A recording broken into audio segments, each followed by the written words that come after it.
তো এখন আপনাদের মাঝে নিয়ে আসলাম নতুন একটি প্রোডাক্ট, আর এটা easy killer automatic protection control.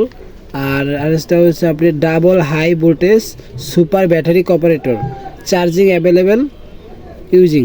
ঠিক আছে, এটা মানে চার্জ দিয়ে অ্যাভেলেবেল ব্যবহার করতে পারবেন। আর এটা লং টাইম ব্যবহার করতে পারবেন, চার্জ দিয়ে খুব মানে কাজটা থাকে, মানে 1-2 ঘন্টা চার্জ দিয়ে আপনি 3-4 ঘন্টা ব্যবহার করতে পারবেন। এটা মশা মারার জন্য সব থেকে বেস্ট। আর এটা বাংলাদেশিতে অ্যাভেলেবেল আছে, বাট এটা চাইনিজটা, এটা আপনি অ্যাভেলেবেল সব জায়গায় পাবেন না। আর এটা কোয়ালিটি একটু ভালো।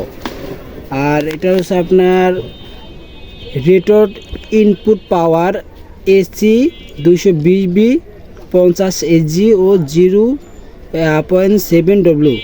আর rated output battery 2500V, battery charging 600 mAh, operating temper 10 CC 45C, made in Bangladesh. তো এটা যদি নিতে চান তাহলে অবশ্যই আমাদের দোকানে আসতে পারেন। আর এটা প্রাইস অনলি 650 টাকা।